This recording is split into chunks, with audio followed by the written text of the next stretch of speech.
Hello प्यारे बच्चों, कैसे हो आप लोग। उम्मीद है सभी लोग बिल्कुल ठीक ठाक होंगे। प्यारे बच्चों, जैसा कि आपको मालूम है कि आज का हमारा टॉपिक आपके स्क्रीन पे है और आज का जो टॉपिक है उस टॉपिक का नाम है प्रोसेसर। तो चलिए जानते हैं प्रोसेसर होता क्या है, इसका काम क्या होता है, इसका फंक्शन क्या होता है, सभी चीज़ें इसके बारे में। और साथ ही साथ हम आपको प्रोसेसर दिखाएंगे भी, साथ ही ये भी दिखाएंगे कि प्रोसेसर कंप्यूटर में कहाँ पर फिट होता है। ये प्रैक्टिकल चीजें आपने बिल्कुल कभी नहीं देखी होंगी। चलिए तो जानते हैं सबसे पहले प्रोसेसर के बारे में। जनरली आमतौर पर प्रोसेसर को लोग जो होता है वो सीपीयू भी बोल देते हैं, बट सीपीयू एक बॉक्स होता है। प्रोसेसर जो होता है उसके अंदर जो एक छोटी सी चिप होती है। क्या होता है प्रोसेसर, तो समझिए पार्ट ऑफ कंप्यूटर, मतलब कंप्यूटर का वो part that does the data processing task, जो डेटा को प्रोसेसिंग करने का टास्क यानी कैलकुलेशन, दैट मीन्स की जोड़ घटा गुणा भाग, एनी प्रोसेसिंग, एनी टाइप का कैलकुलेशन होता है, ये सब काम करने का जो करता है उसी को हम लोग क्या बोलते हैं, इज कॉल्ड प्रोसेसर। मतलब जो डेटा प्रोसेस करे उसको प्रोसेसर बोलते हैं। It is a main part of computer, ये कंप्यूटर का सबसे मेन पार्ट होता है। ध्यान रहे, जैसे आपके शरीर में ब्रेन का फंक्शन होता है जो बॉडी का सबसे मेन पार्ट बोला जाता है, वैसे ही कंप्यूटर में सबसे मेन पार्ट आपका जो होता है वो प्रोसेसर होता है। Commonly referred to as CPU, generally इसको लोग बोलचाल की भाषा में सीपीयू यानी कि सेंट्रल प्रोसेसिंग भी बोल देते हैं। अब देखते हैं कि प्रोसेसर होता कैसा है, लगता कहाँ पे। तो चलिए जरा देखा जाए इसके बारे में कि प्रोसेसर क्या होता है। देखिए सीपीयू को अगर आप ओपन करेंगे तो उसमें आपको ये एक किट दिखाई देगी। इस किट को हम लोग बोलते हैं मदरबोर्ड। क्या बोलते हैं भाई? मदरबोर्ड। इसमें कंप्यूटर के सारे स्लॉट्स, सारे इंपॉर्टेंट जो भी डिवाइसेस, जो भी इक्विपमेंट्स, जो भी स्लॉट्स वगैरह होते हैं वो सब आपके इसी पे होते हैं। इसमें आपका प्रोसेसर कहाँ पे होता है, तो देखिए ये जो आपका ये वाला चिप दिखाई दे रहा है यही आपका प्रोसेसर होता है। जैसे हम लोग का जो इतना बड़ा सिर है, इसमें एक छोटा सा ब्रेन अंडे के साइज का पीछे होता है। यहाँ पे आपने किसी मूवी का डायलॉग भी सुना होगा, ये धनिया इधर नहीं मारने का, इधर छोटा दिमाग होता है, आदमी मर जाता है। ठीक सेम चीज, दिमाग इधर छोटा सा होता है, ये इतना बड़ा दिमाग थोड़ी, ये तो सारे आपके कंकाल है, खोपड़ी है। दिमाग पीछे रहता है, इसलिए रहता है सबसे सुरक्षित, क्योंकि वो डैमेज होना नहीं चाहिए। अगर आप कभी गिरते पड़ते भी है ना तो आपका हाथ पे जरूर टूटेगा, लेकिन सर टूटने वाला नहीं है, ब्रेन में चोट लगने वाला नहीं है। अगर ब्रेन में चोट लग गया तो फिर तो भाई काम खत्म। ठीक है, तो चलिए ये प्रोसेसर यहाँ होता है, इसको बहुत ही सावधानी से इस पिन को निकालेंगे, यहाँ पे ऊपर करेंगे, फिर ये वाला जो है इस पिन को ऐसे, कहाँ गया, ऐसे निकालेंगे और ये हमारा प्रोसेसर हमारे हाथ में। ये प्रोसेसर का अंदर का भाग है जो कि आपके नीचे रहता है और ये आपका ऊपरी प्लेट होता है। जनरली ये प्रोसेसर होता क्या है, तो ये आपका एक चिप होता है। ये चिप सारे फंक्शन, सारे कैलकुलेशन को यही कंट्रोल करता है और ये बहुत इंपॉर्टेंट पार्ट होता है। लगाने का तरीका ये है सिंपल, आप इसको ऐसे करें, ये बंद करिए, ठीक से नहीं बैठेगा तो ये बंद नहीं होने वाला आपका नहीं है। तो देखते हैं इसको,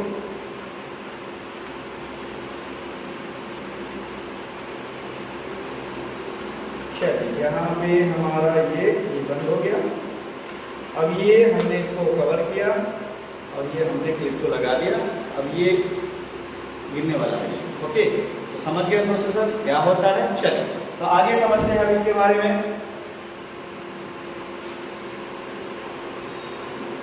प्रोसेसर जो होते हैं वो इंटरनली आपके 3 पार्ट में डिवाइडेड होते हैं। ये तीनों पार्ट आपके दिखाई नहीं देते हैं, ऐसे माने जाते हैं। ठीक है, ऐसे दुनिया में बहुत सारी चीज़ें दिखाई नहीं देती है फिर भी मानी जाती है। जैसे आप लोग भूत प्रेत पे तो यकीन होता होगा ना, तो ये होता वैसा चीज़ है, जिसने देखा उसने माना, जिसने नहीं देखा उसने नहीं जाना। ओके, चलिए तो यहाँ समझते हैं। ये इंटरनली 3 पार्ट में डिवाइडेड होते हैं।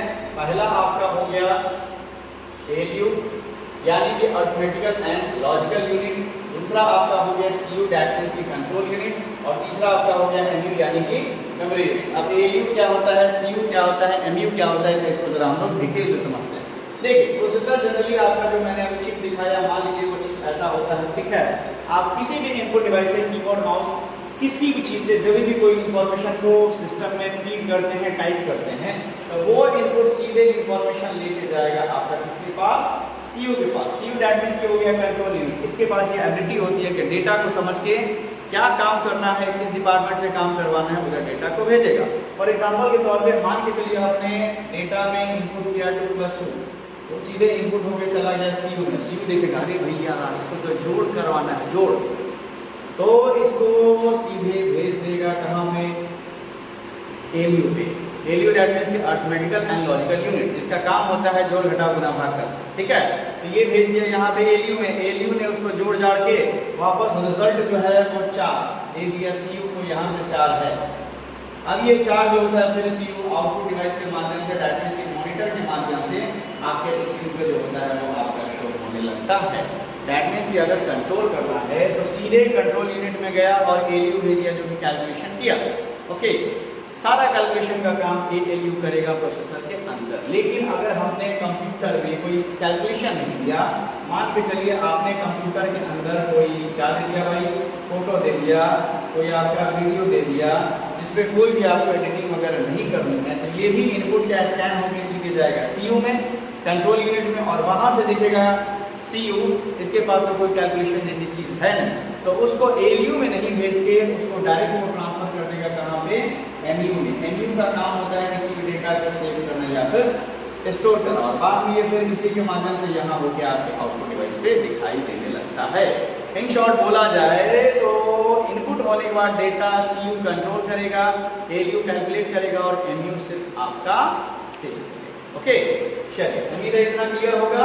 अब यहाँ पे जो देखिएगा, यहाँ पे हमने एलयू का पूरा डिटेल से डेफिनेशन दे रखा है, आप लोग इसको देख लीजिए। फिलहाल हम यहाँ पे आपको ये बता देते हैं, ज़्यादा टेंशन की बात नहीं है। इंग्लिश हमने बिल्कुल सिंपल भाषा में लिखा है, बिकॉज आपको अंग्रेजी रट के पंडित नहीं होने, आपको कॉन्सेप्ट समझना है, कंपनी में जाना है, काम करना है, सैलरी लेना है, घर आना है, मन करे तो आपको भी दे देना है। ओके, चलिए यहाँ पे समझते हैं कि भैया आखिर ये चीज़ होता क्या है। तो एलयू का मतलब हो गया, जैसा कि अभी मैंने बताया, अर्थमेटिक एंड लॉजिकल यूनिट। ये करता क्या है, use to perform arithmetical, arithmetical that means की एडिशन यानी कि जोड़ने का काम, सब्सट्रैक्शन यानी घटाने का काम, मल्टीप्लिकेशन यानी गुना करने का काम, डिवीजन यानी भाग करने का काम, इसको बोलते हैं अर्थमेटिकल कैलकुलेशन। अलावा इसके लॉजिकल कैलकुलेशन भी करता है, लॉजिकल यानी जिसमें तर्क लगे, बुद्धि लगे। आप लोग ने 5वां 6ठा क्लास में पढ़ा था, ऐसे दे दिया जाता था और ऐसे दे दिया जाता था और ऐसे दे दिया जाता था। अब पूछा जाता था बता बहुआ ट्रू है या फॉल्स है, मतलब ये मुँह जिधर रहेगा उधर बड़ा होना चाहिए, बड़ा है तो ट्रू, नहीं है तो फॉल्स। अगर आपका यहाँ पूछा जाएगा क्या 10 बड़ा है 5 से, तो आप इसका आंसर दे देते ट्रू। लेकिन अगर गलती से यहाँ ये लिख दिया गया, अब पूछा जाएगा 10 बड़ा है 5 से, तो है तो नहीं, तब इसका आंसर हो जाएगा फॉल्स, राइट। इसमें लॉजिक लगे, तर्क लगे, बुद्धि लगे। तो लॉजिकल कैलकुलेशन दैट मींस की ग्रेटर देन, इसके अलावा हो गया less than, greater than, equal to, less than, equal to, ये सब जो जितने भी तरह के तर्क वाले कैलकुलेशन होते हैं ये आपका एलयू परफॉर्म करता है। इसके अलावा हम लोग चलते हैं, अगला जो हो गया वो आपका हो गया सीयू। जैसा कि आप लोगों को बताया जा चुका है थोड़ी देर पहले स्क्रीन पे, कि सीयू का काम होता है डेटा को कंट्रोल करना। लिखा हुआ है this is used to direct all the calculations और प्रोसेसिंग इनसाइड द सीपीयू। सारे कैलकुलेशंस या प्रोसेसिंग पहले सीयू में ही जाता है। ये सारे करता क्या है, ये आपके बॉडी के सेंट्रल नर्वस सिस्टम की तरह, नर्वस सिस्टम यानी हमारे बॉडी में जो नर्वस सिस्टम होता है जो पूरे बॉडी को कंट्रोल करता है, वैसे ये सारे डेटा को भी कंट्रोल करता है। और कंट्रोल करने के बाद सीपीयू में ये सबका परफॉर्मेंस करेगा, डिसाइड करेगा। कैलकुलेशन हो तो उन्हीं डेटा को वो भेज देगा एलयू में, सेव करना हो तो डेटा को भेज देगा कहाँ पे भैया, एमयू में। यही आपका काम होता है किसका भाई, तो कंट्रोल यूनिट का। समझ गए, चलिए अच्छी बात है। नेक्स्ट आपका जो आता है वो हो जाता है मेमोरी यूनिट। मेमोरी यूनिट का बस सिंपल सा काम है, और काम आप लोग शायद समझ चुके होंगे। काम ये है आपका कि जो भी आपका डेटा वगैरह आता है वो सारे को जस्ट लाइक एक रजिस्टर की तरह ये अपने अंदर क्या करता है, सेव कर लेता है और रिजल्ट जनरेट या दिखाने का काम करता है। जनरली हम लोग इसको क्या बोलते हैं, when ALU and CU is vibrates on chip, chip यानी उस चिप पे जब वाइब्रेट करते हैं, then it is called a microprocessor. That means कि प्रोसेसर को माइक्रो प्रोसेसर के भी नाम से जाना जाता है। तो उम्मीद है आप सभी लोग ALU, CU और MU समझ गए होंगे। चलिए अब एक चीज़ और ज़रा हम लोग समझ लेते हैं जो कि सबसे ज़्यादा ज़रूरी चीज़ है, और ये ज़रूरी चीज़ क्या है, ये उनके लिए ज़रूरी चीज़ है जो कभी कंप्यूटर परचेज करते हैं किसी कंप्यूटर की दुकान में गए। तो ध्यान दीजिएगा, अभी के समय में आपके दो सबसे बड़े मेजर मैन्युफैक्चरिंग यूनिट है यानी कंपनी है किस चीज़ की, तो प्रोसेसर है। ऐसा नहीं है कि दुनिया में और भी बहुत सारे कंपनी नहीं है, और भी बहुत सारे कंपनी हुए हैं, लेकिन अभी ये दो सबसे पॉपुलर हैं। आप कभी भी लैपटॉप या डेस्कटॉप परचेज करोगे, आप दो ही कंपनी का प्रोसेसर परचेज करिएगा, या तो आप इंटेल कंपनी का प्रोसेसर परचेज करिएगा या आप AMD कंपनी का प्रोसेसर परचेज करिएगा। दोनों ही अपने अपने जगह पे अच्छे हैं। इंटेल थोड़ी पॉपुलर हो गई है, AMD उतनी पॉपुलर नहीं है। बात करते हैं, आप लोगों ने कभी ना कभी i3, i5, i6, i9, i7 का नाम जरूर सुना होगा। ये क्या होता है तो बता दें। इंटेल का जो थर्ड जनरेशन का प्रोसेसर होता है उसको i3 बोलते हैं। फिफ्थ जनरेशन का हो गया, उसका नाम दे दिया i5 दे दिया।